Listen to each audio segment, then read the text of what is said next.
Let's call this meeting to order. First of all, welcome for all our guests. My name is Will Fadou.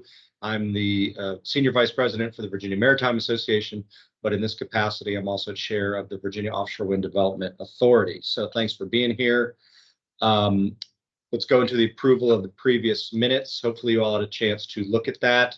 Can I get a motion to accept the previous minutes? So moved. Thank you. Can I get a second? Second. Thank you. All in favor of approving the minutes? Aye. Aye. Thank you. Any opposed? Okay, the minutes are accepted. I know it's been some time since we've had a good update from actually. So Ken, we're supposed to have Dominion here with John Larson. John, are you with us this morning? Perfect.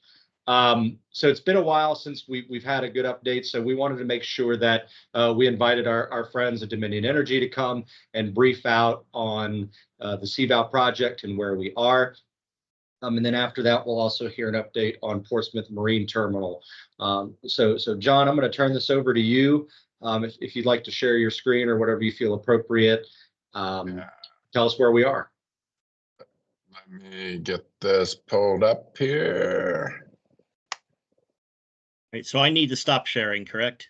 Yes.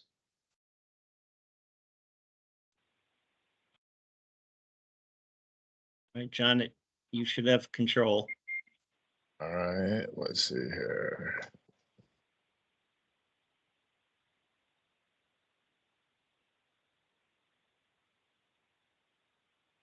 All right, there we go. Can everyone see the screen? See, it is. Yes. All right, so just a quick kind of interest out here. We see a lot of marine life, and we were out last year with Chesapeake Climate Action Network and some other groups. And just after we departed the turbine, we had a 14-foot great white shark show up. Wow. So of course, our new safety moment is don't fall in as you're transitioning from the CTV to the ladder climbing up the tower. But pretty awesome sight, and I hate that literally we had just pulled away and missed that. But really cool photograph one of the technicians took.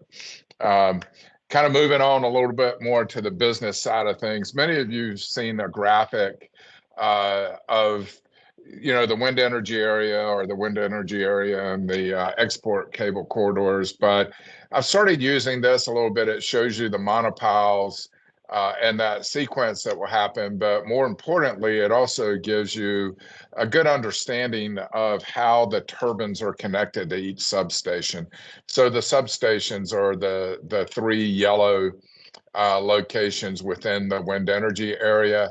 And you can see they're in strings typically of 5 turbines that go to each substation. And really, they're just strung together with that inner array cable, which is a smaller cable, about 7 inches in diameter, with the 3 conductors and fiber in it that many of you have seen me carry around. So just to give you an impression of how that works. And of course, we will begin working in the northwest quadrant, will be the first monopiles and where they're installed as we go forward on the project. Quick video here. The monopiles coming in. Many of you have seen these or had joined in the events that we've had.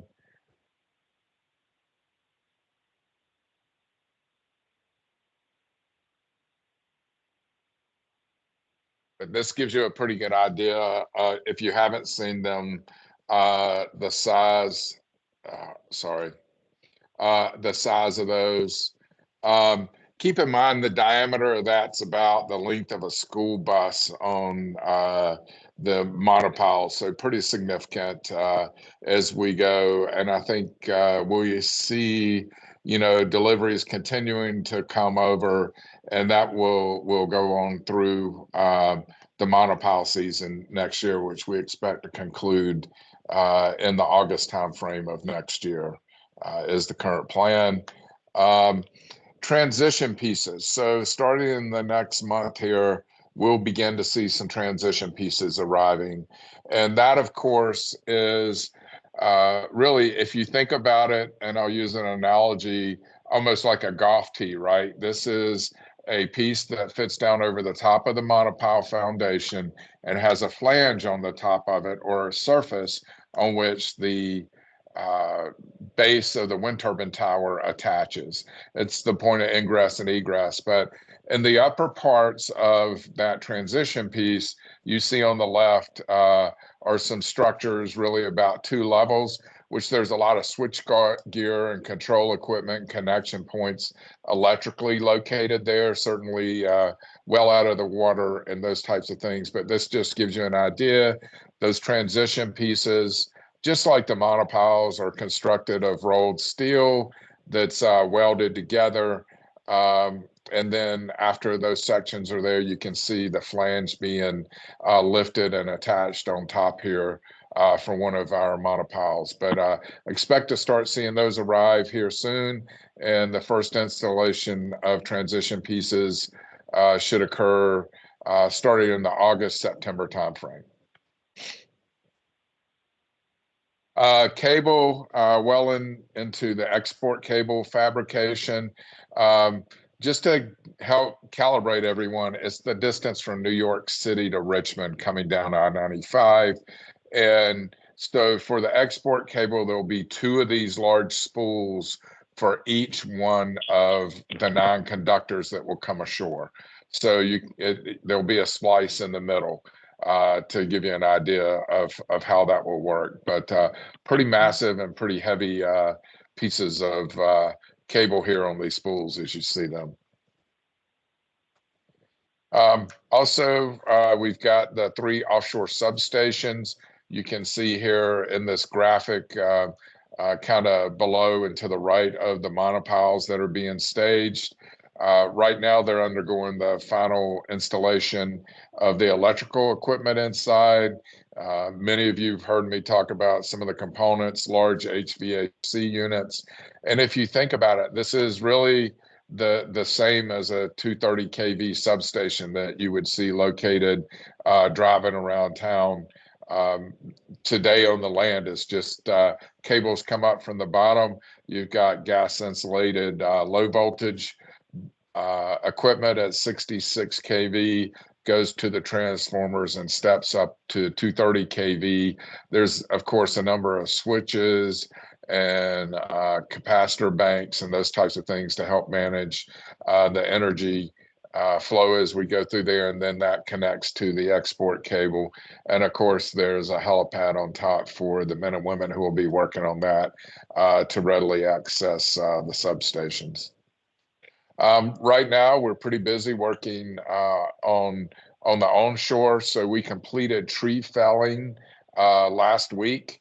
Very important aspect of the project as we go forward, because we needed to complete the tree felling before the bat pupping season came about from an environmental perspective.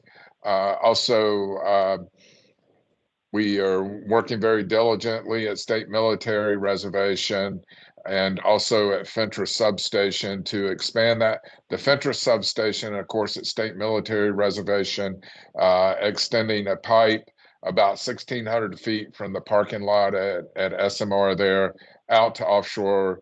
And then once that's installed, a HDPE liner is put in place, and then that export cable will be pulled in through that. Then there'll be a transition bay where we'll go to the onshore underground cable just behind where those offshore cables are pulled in at SMR. We continue to see good progress, and we're pleased with the progress. As we look at it, excluding the wind turbine installation vessel Charybdis and the service ops vessel being constructed, right now we've got about $700 million in U.S. spend. A little north of 500 of that has been spent in Virginia. And of course, we're seeing 800 people that have worked on the project in Virginia, and a little over 650 of those being from the Hampton Roads area. And of course, a lot of that is tied to permitting and getting the various approvals at state, federal, and local levels, as well as the port infrastructure upgrade, and frankly, the manufacture of those piles at the precast concrete facility down in that area as well. So a lot of good opportunities there, and we're very pleased with that. We do expect workers to peak out during the construction phase at around 1,600, and I don't think we'll have any trouble hitting that. And if we look at it total, we could well exceed that as we go forward. One thing I'll note, yesterday, day before yesterday, is a pretty big day. Charybdis launched for the final installation of equipment down in Brownsville. Really excited about the progress that Charybdis is making, and it'll be completed in time to support the CVAL project schedule.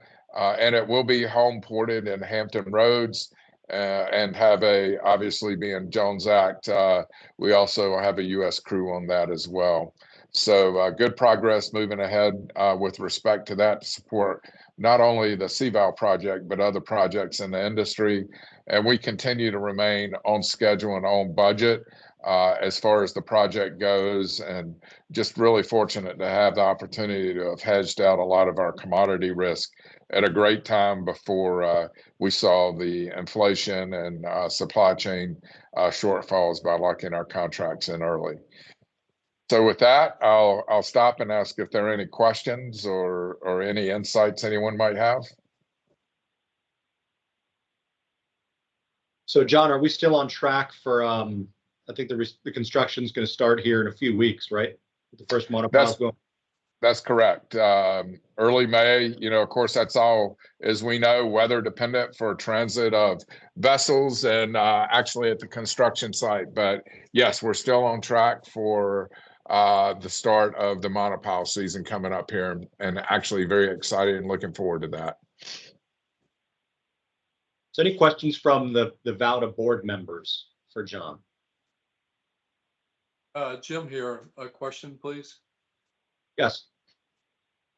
I was just curious about the public affairs aspect of this, the communication with, various levels of the population and, city, even federal governments. I was just wondering if there's a dedicated effort to, I guess, not to sensationalize, but to characterize all the success that the Commonwealth and obviously Dominion Energy have had. Yeah, there is. In fact, Eileen, I'll reference you. I was at an event last week talking about the project that Sierra Club helped support there in Virginia Beach. And we've actually had across the board in the area, between the transmission route as well as just in general for supply chain and workforce development. If you add all of those up, it's over 2,000 meetings that we've had in the area there. And of course, that's not really counting, working on the local, state, and federal approvals. And, we do press releases and outreach frequently. We just did the one on Charybdis, since that just launched to water, and those types of things. So it's a pretty concerted effort and program that we have across the board to continue, and you'll see us, certainly we'll be having filming the first monopiles going in and those types of things, and involving press as we go out for future tours. Okay, thank you, John. And I was also wondering if we could get a copy of this presentation. Sure, I'll be glad to share that. Ken, I'll just shoot that over to you afterwards. Sounds good. All right, thank you, John. Yep, you're welcome. Thank you. And recognizing that we are in our all virtual meeting, if any other board members, if you have a question, if you'd use the raise your hand function. Eileen? You're muted, Eileen.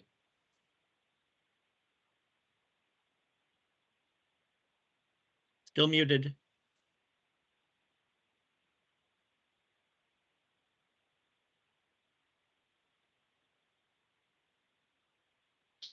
Tim? think you may need to just adjust your speaker from the volume button down on your laptop. Let's see if that works.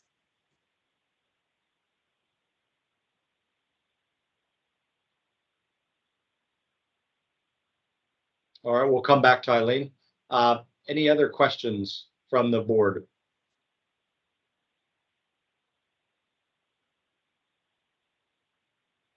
Okay. Any luck, Eileen? We'll see. Okay. All right. Well, we'll come back. We know how to get a hold of John. All right. So Maybe she could put her question or comment in the chat window. Yeah, Eileen, Here. if you'd like. What's up, Chris? I want Go to ahead. raise my hand. Sorry. Yeah. Give Eileen. I have a question, and so I'll hopefully buy Eileen a little time. John, would you mind providing just a quick update or a couple comments on how the operation facility there at Fairwinds Landing is proceeding, and just to see how that project's moving forward? Yeah, hang on. I was stopping my share there, Chris. There we go.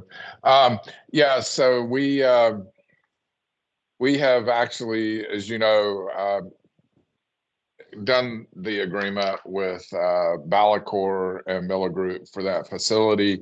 It's been designed, and I think they're working on trying to get all the final approvals buttoned up, and we look forward to getting the construction started on that soon. You know, just with the timeline of doing that, our Marine Coordination and Control Center will actually initially be in our Norfolk office up on our 3rd floor there, a little area, and then we'll transition that over. But I would expect you'll see some activity kicking off more so on the ground of after demolition, where we'll be moving forward towards getting foundations and getting a facility erected.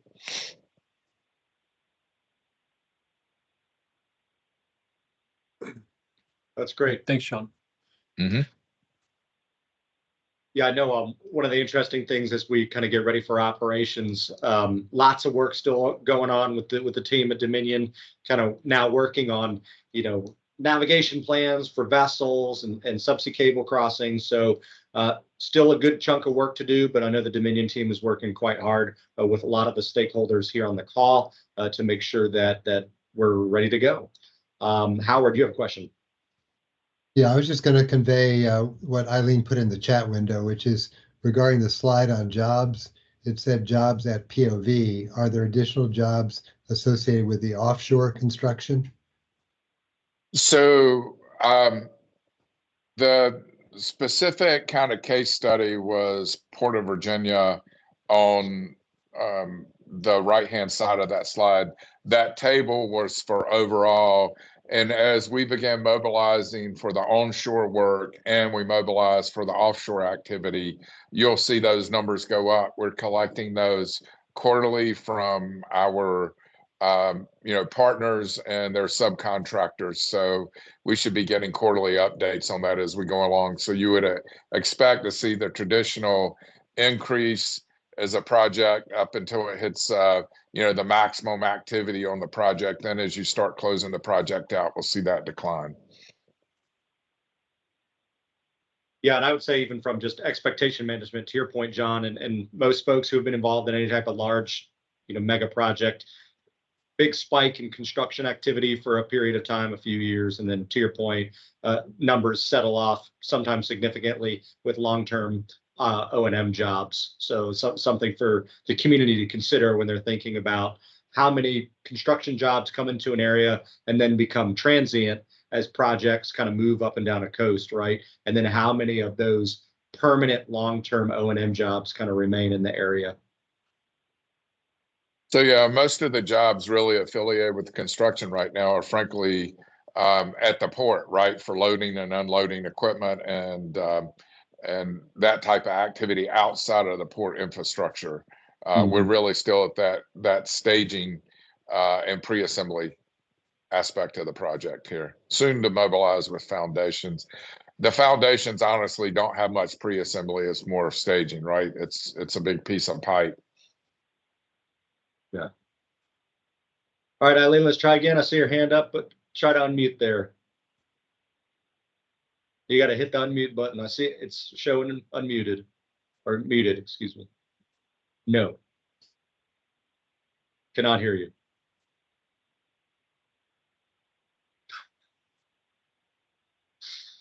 All right, we'll figure it out. Okay. Eileen, let's do that. Let's follow up. We can follow up with John and stuff like that. Okay, moving forward, we've also asked Pat Kinsman's the Vice President of Offshore Wind for the Port Authority, also to give an update on kind of where we are with PMT. You know, you heard how close we are to construction of the actual project. So now kind of moving forward here. Go ahead, Pat.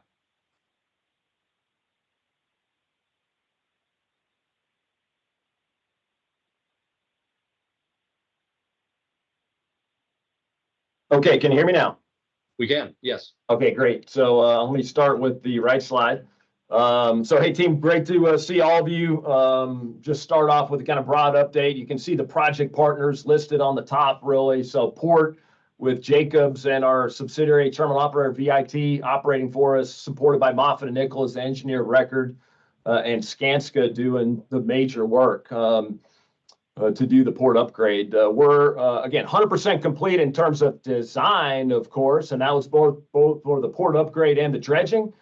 Dredging is complete, and the port upgrade is sitting about 70% complete. And at this end of this week, Friday, we're anticipating substantial completion on the second milestone, which again, is like rounding, and for a baseball analogy, rounding third and coming into home in time to meet what is a dynamic CVOW Dominion vessel schedule with all the components, you know, coming from overseas. So it's really, really exciting. Just speaking briefly on the picture, again, great aerial. If you look in the upper left, and if you can see my cursor, right, that is the monopile wharf.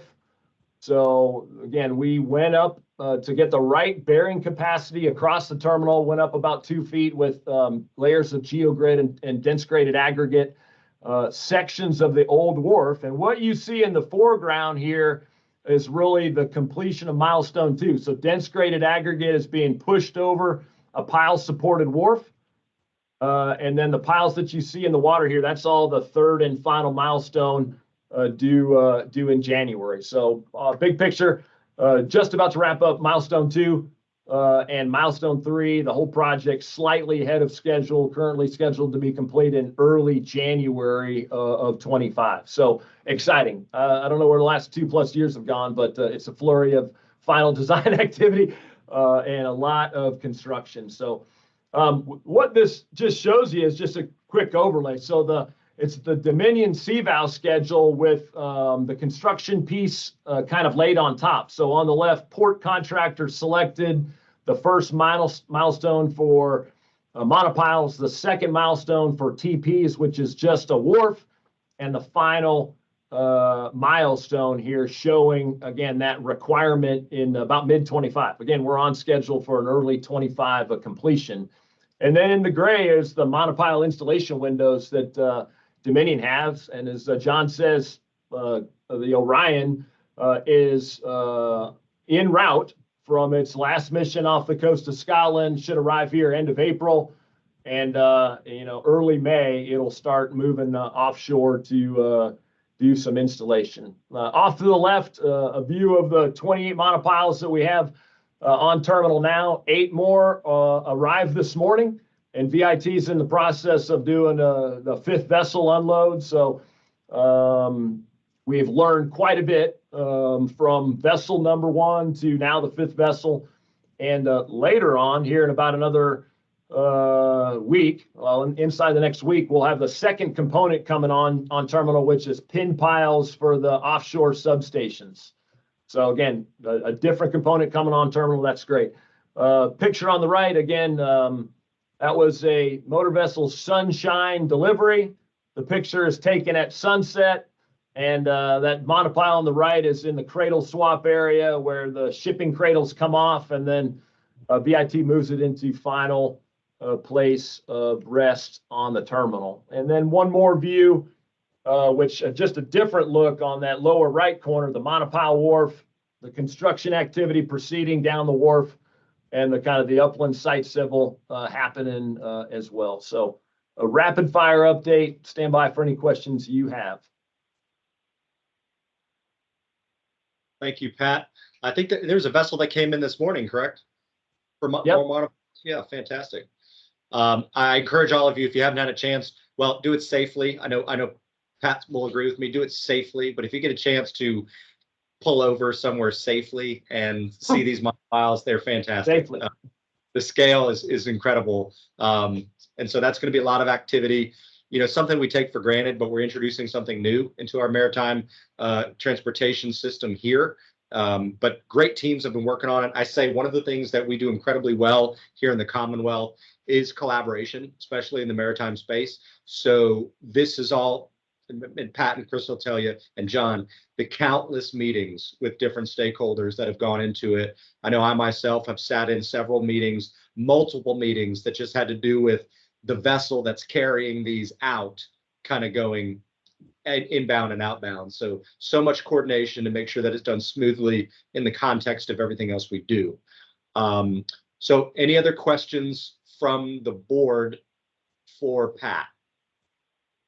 Use the raise your hand function, please. All right, Jim, I see you.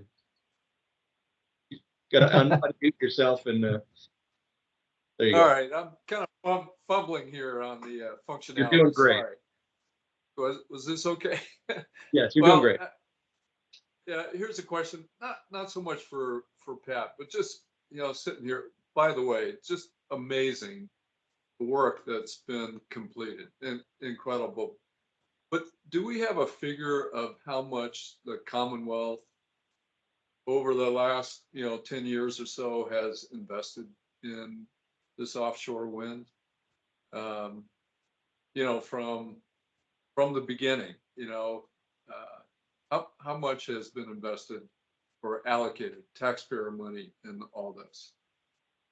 We talk about the benefits of hiring a new workforce and what money goes into the economy, but I'm just curious separately from the Commonwealth's perspective, how much taxpayer money has gone into it?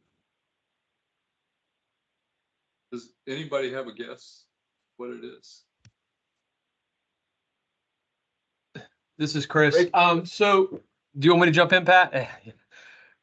Okay, thumbs up. To answer that question, I think I'll give you the Port of Virginia answer, and obviously Department of Energy can chime in if they have a figure. But in Governor Northam's budget, and I'm blanking on the budget year, I want to say it was 20 or 21, but there was a $40 million fund established to support the development of a supply chain for staging, manufacturing, and offshore wind-related functions to take place at Portsmouth Marine Terminal. If you recall at that point, and this is obviously, during the pandemic, we were repositioning PMT to bring in this new industry. And so we were able to leverage some of those funds in support of a PID grant application through MARAD, which falls under the U.S. Department of Transportation. And so if you recall, we were a recipient of a $20+ million PID grant, which there were state funds as well as federal funds, and then the significant portion of the Dominion investment there at Portsmouth Marine Terminal ties back to Dominion. So if you think about the upfitment that's taking place as we speak, Jim, and all of those construction projects that Pat has outlined, the lion's share of that investment is being made by our partners there at Dominion Energy. I guess what I'm sort of thinking, and I'm probably off track here, Will, but all the contractors, the organizations involved, the companies involved have been good stewards of the taxpayers' money. I mean, I don't have the figures, but just look what has been accomplished. What the Commonwealth has invested and what has been accomplished with it so far. It's incredible. And it's kind of back to my point in John's presentation, do we, not the board, but does the Commonwealth get credit for, and all the, players in this get credit for being good stewards of the taxpayers' money and making good use of it?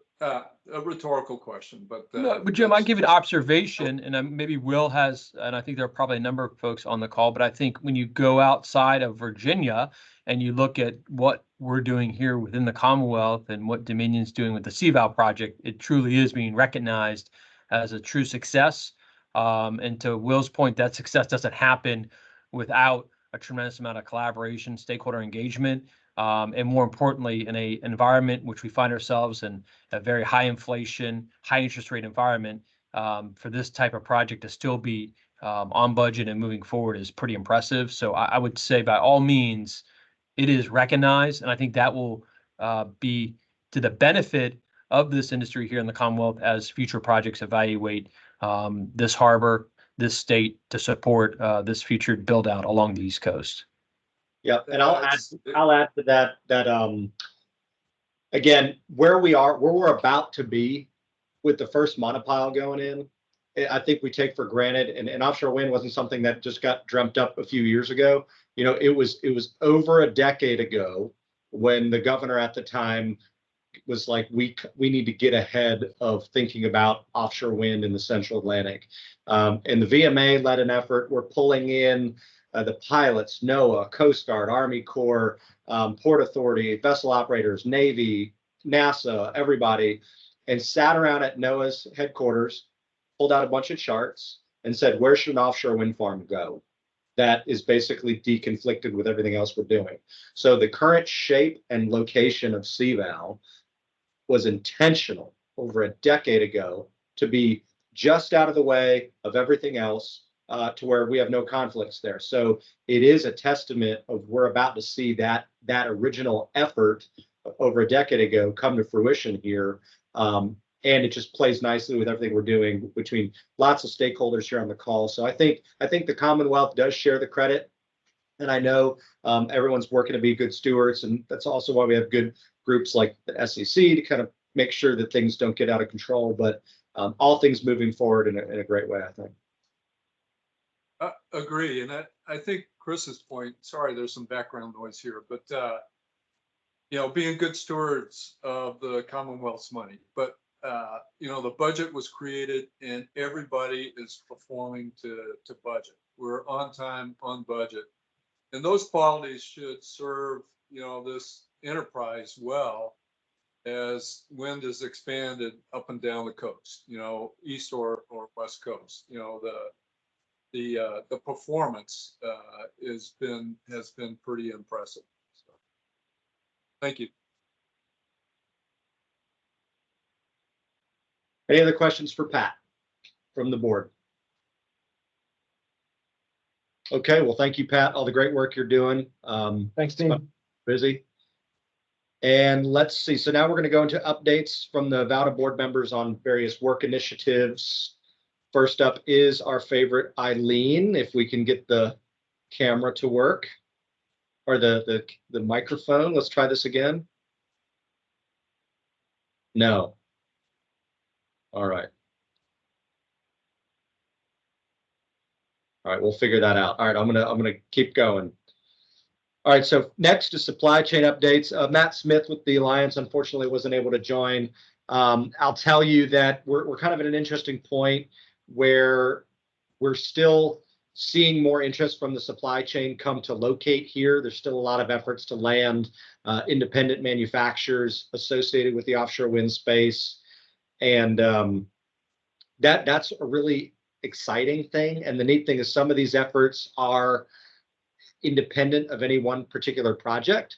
And what that means is that the industry is still seeing Virginia as a viable place to do business because of where it is and what it has to offer. When you think about infrastructure, supply chain connectivity, workforce, et cetera. So lots of manufacturers continuing to come and look to be here, as well as adjacent offshore wind companies. So Chris, I don't know if you have anything you might want to throw.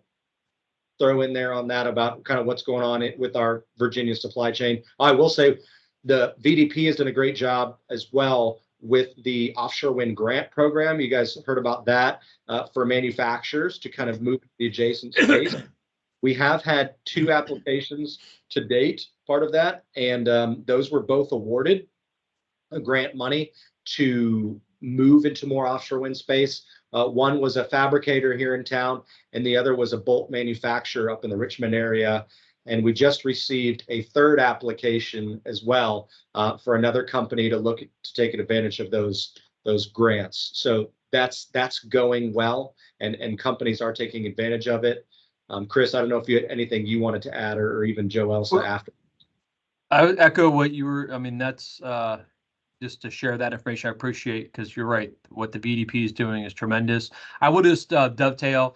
It's an adjacent type of effort that took place over the past year and a half, but I can, and Will, please chime in. But as we think about industrial waterfront, utilization of industrial waterfront, and how obviously offshore wind correlates or adds to that, there's obviously a need for the highest and best use of our scarce industrial waterfront. When I think of all the waterways here in the Hampton Roads Harbor and throughout the Commonwealth, Will and I both participated, and VMA was a pivotal piece of this. And Will, again, chime in. I think you know where I'm going with the Chesapeake Industrial Waterfront study that was recently completed and adopted by the City Council, which really took a targeted approach on highest and best use, along with the importance of resiliency.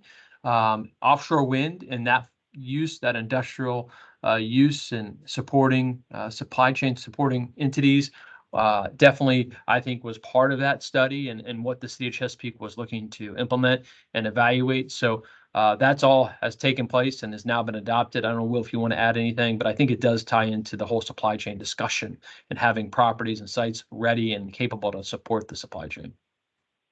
Yeah, on that study, what's kind of interesting is I'll say that while the big sites that we have, when you think of PMT, and I know there's still some options there for companies, for Chris and the team to evaluate, but Fairwinds Landing filling up, a lot of these previous prime spots that we considered, but there's also a lot of great value for other sites that are smaller, maybe don't need as much water. And those are being actively explored by the international community as well. I know there's 2 projects right now independently being evaluated to locate in this area. So if all goes well, another 2 sites would be snapped up for long-term manufacturing jobs, which was pretty incredible. And Joe Elsa, I don't know if there's anything you wanted to add from what you're seeing with VDP. Thanks, Will. I think you guys are, between you and Chris, have covered things very well. We are continuing to have these conversations and really engage with the industry and suppliers and OEMs, and focused on bringing them to Virginia. We're really looking forward to IPF, which should be a great opportunity. I know Virginia Energy, as well as VDP, myself, will be on a couple of well-attended panels there. So these will offer really good opportunities for exposure for the state. We'll be alongside of our neighbors, and I just want to thank Virginia Energy for the collaboration with that. Really looking forward to seeing you guys there. Laura, you have a question? Yeah, just Will, you mentioned other 2 sites. Are those in the Hampton Roads area, or are they looking, Eastern Shore, Middle Peninsula, other places, or staying right in Hampton Roads? Yeah, so these are 2 commercial sites in Hampton Roads. But to your point, there are several parcels in the Middle Peninsula, Eastern Shore, that VDP has in their database. We have shown other prospective clients. I know one of the major sites in Cape Charles is heavily underway supporting the tunnel expansion. So we do make sure that we show a nice portfolio of greenfield and brownfield sites for prospective clients. Yeah, and hopefully compatible with some of the ecotourism, rural nature that goes on in Middle Peninsula and Eastern Shore. But I know they're always looking for help economically, so that's great. Thank you. Thank you, Laura. VEDP is really really showcasing Fairwinds Landing as a premier site. So just with the 135 acre break bulk, and then the unobstructed, no overhead obstructions, seems really attractive to a lot of the companies that we're talking to. Howard, you have a question. You got to unmute. Yes, I'm doing that. Since Joe else is on the screen, I just wanted to ask, in prior VALDA meetings, we've talked a bit, and Department of Energy has been involved as well, about whether can be an effort in the VEDP's materials to highlight the fact that Virginia is a center for green energy, such that if there's a large entity recruiting to locate in the state, that can be highlighted. So, if there are companies with green energy commitments, certainly the offshore wind commitment of Virginia it could be really helpful to highlight, I think. Absolutely. Thank you, Howard. We're in the process of updating our marketing collateral currently to reflect a more updated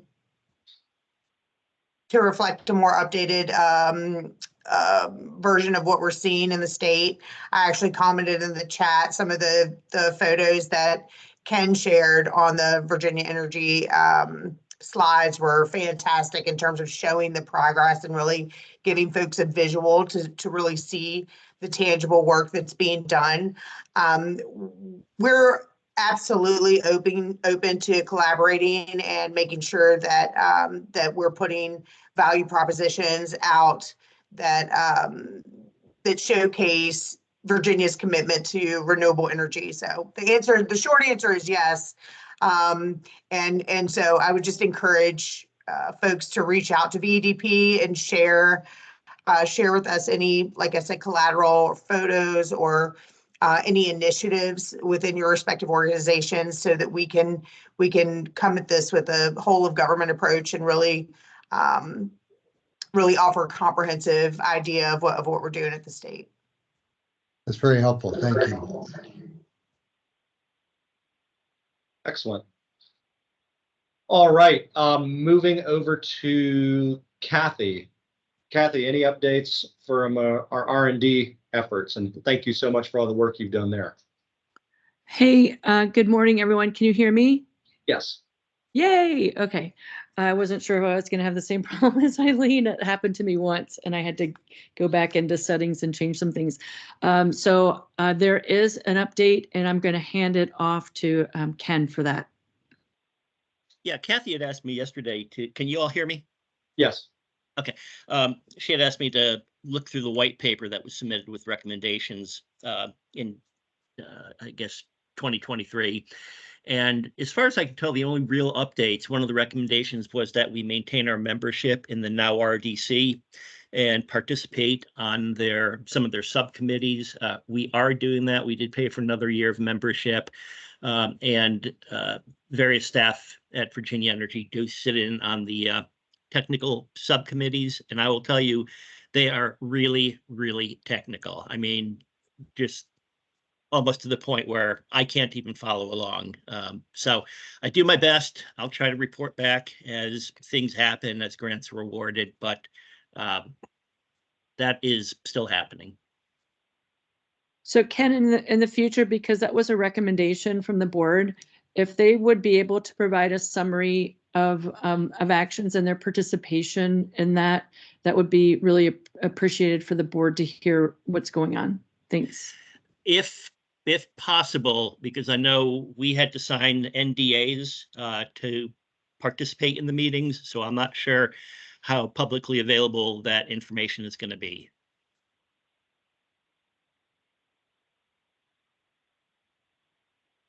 So Will or Chris, is there some kind of workaround that we would be able to get some of that information that was our recommendation?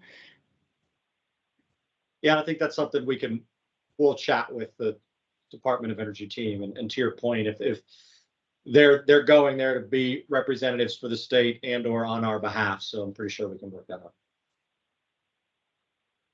And they will obviously be at the IPF, and so there might be an opportunity to huddle up with the folks at now RDC to see what might be possible. And Ken, I mean, just connect me with whoever the point of contact is, and I'll shoot him a note. I will do that. Thank you. Okay, any questions for Kathy?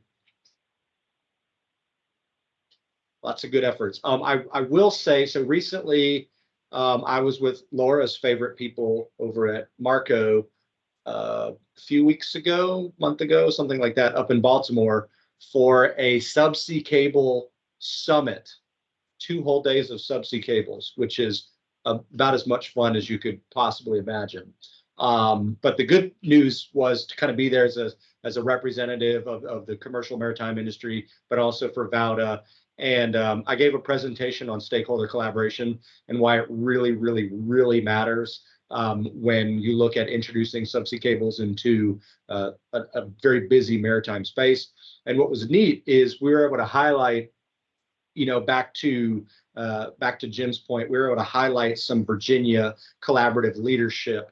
And afterwards, I mean, there was a lot of folks from New York that were asking a lot of questions on how we do things down here, because they were kind of running into situations, same thing, subsea cables and shipping lanes and all kinds of things. And they were like, you know, hey, how did you guys get around this? How did you deal with this? So we were able to kind of share some case studies with them on kind of how we have done things the Virginia way, if you will, from a early and often collaborative manner. So that was nice to kind of be able to lend some of that advice to our friends up north.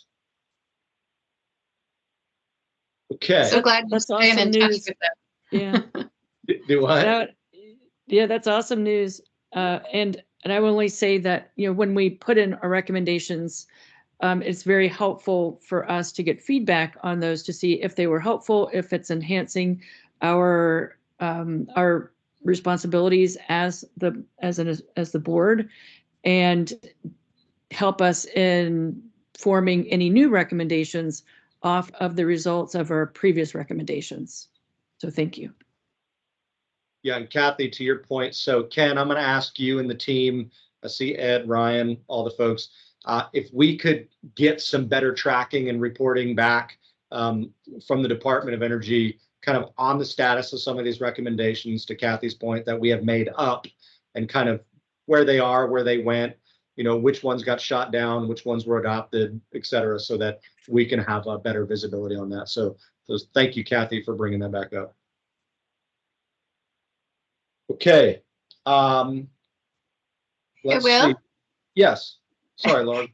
Laura, just real quick, since you mentioned Marco, just want to put in a plug for the Mid-Atlantic Ocean Forum, which will be May 13 through 14 in Lewis, Delaware at the Burden Retreat Center.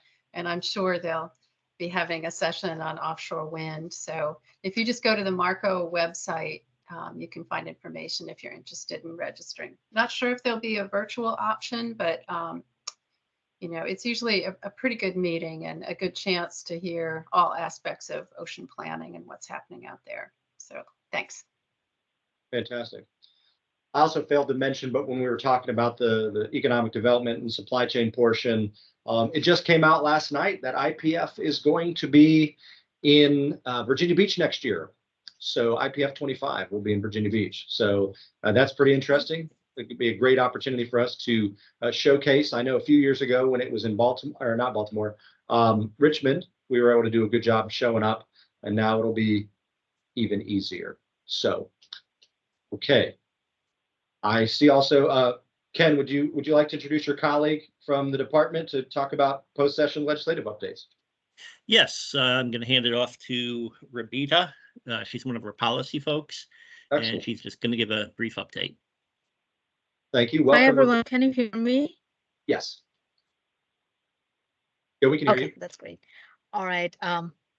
So I'll update, I'll share the update, the legislative update for VAUDA. I'll share my screen. There is not much that happened this year for VAUDA. I mean, for offshore wind, there are only 2 bills. And both of them were pushed to 2025 session. Let me figure out how I can share the, I think I got this. Yeah. Can you all see my screen? Yes. Okay. So there were two bills that were proposed that this legislative session. One of them were Senate Bill 578 was proposed by Senator Dids, and it was basically the bill required that it is in the public interest or for a public utility to buy energy capacity and environmental attributes from offshore wind generation facilities owned by any entities other than the public utilities. And also the bill required that, like, how it would change from current to the future scenario if the bill were passed. So Dominion would be compelled to purchase third-party offshore wind if they were not winning the bidding in the competitive procurement process. But since this bill was not passed this session and it was continued to 2025, I guess we are still we will just be in the current position of that bill. And I think that's the general update for this one. And the second bill was Senate Bill 688, which was proposed by Senator Sutherland, and it was the development of offshore wind capacity prohibited cost recovery. So SCC prohibited cost recovery for phase 2 utility in excess of $16 million. So if phase 2 utility had cost over $16 million taking place after July 1, 2024, they could not recover that amount. So they could only recover up to $16 million. But this bill was also moved to 2025 General Assembly session. So these are the brief updates. I have some some background for both of these bills. If you want, I can keep this slide. So just for your reading, this is for Bill 578. And then I have the 688 slide as well in here. So I'll just keep in 578. So if you want to read, or I can share the update via email if you want that. Thank you, Rubita. Any questions? So Kathy, I see your hand raised. Yes, thanks for that. We provided letters of support for both of those. Do we need to do that again for these and review what changes have been made? I don't think it will be up until 2024 General Assembly session. So when it's up again in 2020, I'm sorry, I said 2024. I meant 2025.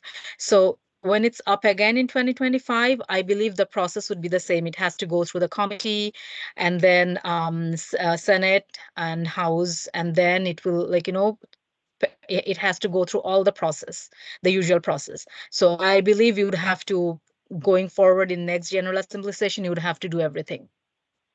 Okay, and is there any assistance that we could provide for any changes that might assist those in moving forward? So we usually start working on the bills in July, but those are mostly governor bills. But if you want to send any support or any update on those bills, we can definitely keep them handy, because next year in the next General Assembly session, when the bills will be up, we will have to submit legislative action summaries and in support of the bill and background, so we can add them to our background and all this information. Okay, thank you. Howard. Yes, there was, it seemed there was some press suggesting that in the interim between now and the 2025 session, that there could be additional work that would be done to analyze the effect, perhaps being sent to the Commission on Electric Utility Regulation. Is there anyone who is aware of any initiative to push things that direction so there could be more study? For now, I do not have any information on that, but I can definitely get back to you. We usually track the regulation that comes through SCC. So if I can keep you updated on that. And definitely if you need any information, you can always shoot us an email and we'll get back to you with more information. Thank you very much. Yeah, I think Ravita, that would be helpful because I think what Howard might be also referring to was, and a lot of those bills that got pushed to 25, it was essentially that they needed to be further studied, right? So it's something that if we could get some better visibility and tracking of okay, what does that mean? Who's studying it? Kind of where we are in that process, because there were several energy related bills that were all in that bucket that were sent to be studied. Okay. All right. Okay. I'll keep you updated.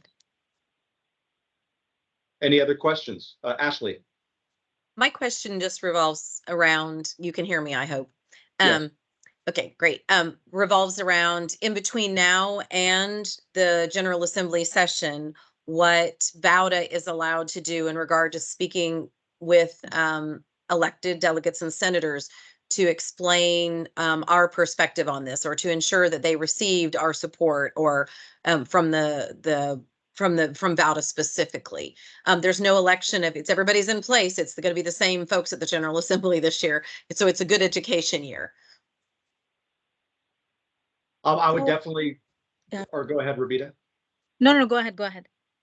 I was going to say I would reference just the previous letter that we submitted for 2024. That's already on record. It's something that's public. So I think my initial thought would be, if anyone is having those kind of discussions, referencing our previously submitted letter would probably be the most appropriate. Ryan? I'm going to follow up with what Will just said. I would stick to referencing the letter that was submitted for last year's legislation, or for last session's legislation, opposed to speaking to concept. Excellent. Thank you. Eileen has a question in the chat. Okay, let's see. Thank you for that. Let's pull this up. Okay. So Ravita, it says SB 578 was referred to in the SCUR. Will Virginia Energy be tracking it there? Usually, SER, so what bills go to SER, what we have seen is it's kind of a way of, like, dying. The bill is died in it's in a different language, but the bill is basically dead. But yeah, if anything happens there, we will definitely track it. Ryan? I'm just going to further Ravita's comments again. This year's method of killing energy bills without killing energy bills was basically to send them to sewer. And so we saw a large number of bills be sent to sewer, more than they can probably handle at this point, given their current staffing, even though they are working to currently staff up. And so just further emphasizing that if they do come up, I'm sure we will be tracking them as part of our job. But yes, and that's what I would ask, kind of back to what Kathy had mentioned, is if we can just get some better comms through the process. I know we're all going into the summer, it's another year, but if you all could let us know kind of where some of those key bills are, so we can be better prepared for future meetings to actually then have productive meetings and how we spend that time ahead of the next legislative cycle. Sure, Okay. we will give update when it's available. Perfect. Thank you so much. Yep. Okay, moving into other business. I know Ashley had wanted to share an update from Avangrid, so Ashley, go ahead. If that would be great. Thanks so much. I am trying to hit send on an email to all of you with these handouts I'm going to show. If I can get it to share my screen, which means it's going to show all of you, and for just a second until I can bring something else up. So look at yourself. And you can see where appointments I'm supposed to be at. There we go. So what I'm looking to do here is just to let you guys know that we did a update on our economic impact study. And let me go into full screen. Well, it doesn't matter. And so what's great about that is that I wanted you guys to realize that Kitty Hawk, it is a $10 billion project to go and build the Kitty Hawk offshore wind project. And for Virginia, $4.8 billion over 40 years is the impact financially that we can see Virginia benefiting from.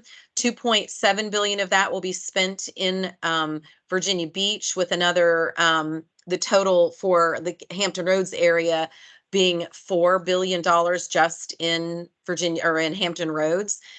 These are from sales tax revenues, property tax, business, professional, and income tax. That way are just some of the examples.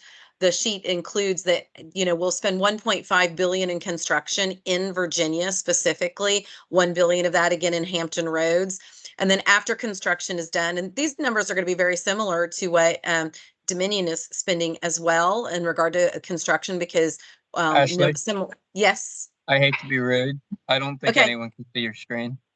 Oh, you're kidding me. Well, thank you. It says sharing. I'm glad you did that, because it makes a lot more sense if I am showing you the right thing. We're going to try this one more time. Share screen. Screen. Okay, now can you see yourselves and you can see what I'm showing? Yes. Okay, so I'm not going to start over. I will just go back to the one that was showing the 4.8 billion and that. And then here is where we're talking about the construction spending that for the project itself, and that once it's constructed, then $3 billion is going to be spent in operations. And again, this is over the lifetime of the project, which is 40 years, is what we call the lifetime of the project. So good news for financially for the opportunities that Virginia has. This breaks it down a little bit more from the tax revenue on the back of the sheet, which you'll see is, 275 million in tax revenue for Virginia Beach specifically, with another 154 million in Hampton Roads, and another 113 million specifically to taxes that are Commonwealth related. There's a second sheet that is going to talk about jobs. And I like this graph because it shows you the orange is the spending and the blue is the employment. So it shows you a bit. And up in this corner here, you can see these are the years of development, construction, and operations. So that's the lifetime of the project, getting us to 2061. And so it kind of breaks it down. And we put a guide here to kind of show you when each of those would be. So the cumulative jobs over 40 years total in Virginia will be 12,166-ish, approximately. And that could be part-time, full-time, direct, indirect, but that just kind of shows you, just like John was talking to earlier about CVOW, it's right here during the construction. That's when we'll have the majority of the jobs. And then it's going to level out and to when it's during the operation and maintenance fees. But that's the consistent part of it. That's me personally, as Ashley speaking. I love seeing that, because that means starting right around 2032 and moving till 2060, when we're all great grandparents.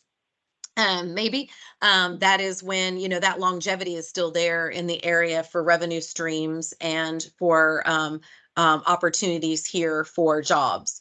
It just further goes ahead to go and break down where we look at the cumulative jobs and what these are, the direct, the indirect, and induced impacts, gives a little bit more explanation. And the QR code, you can grab your phone when you get the sheets in your mail, or will also take you right to the full study so that you can read it. I know Howard is going to comb through it all. So I just wanted to let you guys know kind of what's going on that direction as far as that goes. And we're excited. We're out doing our dog and pony show. In the email, I put a link in there. We are still at the point, and thank you, Eileen. It's just really awesome to make sure we know about all the events. So I'm going to be with her at Earth Day at Mount Trashmore this Saturday. We'll have project sheets out there, Frisbees for the kids, that kind of good stuff, coloring books. And but it gives us a chance to explain to John Q. Public those things as well. I know I can't remember if it was Jim or Howard asked earlier in the meeting to John how much outreach you're doing, and Dominion is doing a fabulous job for CVOW in letting people know. It's whether or not people are receptive to the information or paying attention. So we're trying to be in as many places as we possibly can as well, to make sure people understand what the benefits are that come with having a second project land bring its power and connect it to the grid in Virginia. But we also know that we have a potential third one. So wouldn't that just be something to be, have a third project coming in? We'll find out later this year what that opportunities are. So there is a link in there. We're asking folks, our hurdle right now is still that the city council, it still is in their hands in regard to, we have everything, we need for offshore. We've got our substation area and those type of things ready. We still have to have a place to bring the power ashore, like CVOW is coming into the State Military Reserve for their joint transition bays. And this is where we are asking the city to approve an easement to use the parking lot at the tippy top by the market in Sandbridge to be able to put our joint transition bays there, which would also be additional revenue for the city of Virginia Beach should they do that. So I'm happy to answer more questions. You guys can reach out to me, but I haven't done a Kitty Hawk update in a while, and I thought that would be a good chance for you guys to know what's going on and let me know if I can be of additional assistance. Thanks, Will and Chris. Excellent. Any questions for Ashley about Kitty Hawk, Avangrid? Okay. Any other business from the board? I will bring up, just while it's top of my mind, lots of work still going on with the U.S. Coast Guard and their safety fairways offshore. That kind of moves forward. Kind of interesting situation. I'll say several of us have been working for a very, very, very, very long time. One with BOEM, two with the Coast Guard, to make sure that there are offshore wind lease areas and they are fairways and they are happily deconflicted so both can grow. I will tell you, with my offshore wind hat on, little concerned with there's several offshore wind related groups that are trying to continue to shrink and change the fairways. That is not wise for Virginia, let me put it that way, and it is not wise for safe navigation, especially near wind farms.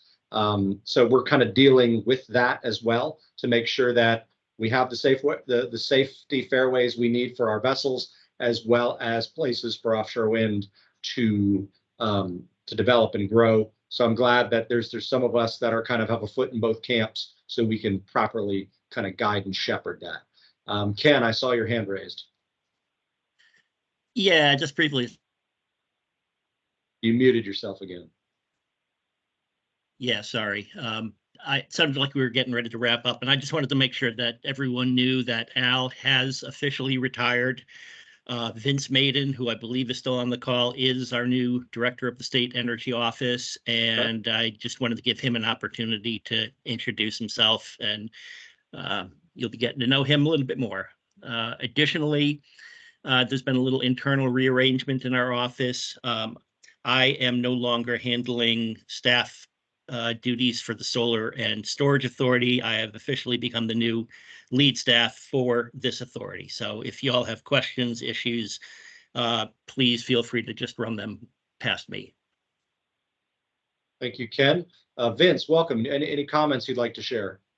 Yeah, just a little bit about me. So Al Christopher did hire me, so he had faith in me when I came on board with Virginia Energy. But I spent a couple decades or more, so I'm going to show my age, at Virginia DEQ, hi Laura McKay, and I worked in various remediation programs. And when I left, I was the Brownfields program coordinator and did a lot of work across the Commonwealth to do revitalization projects, work with VEDP.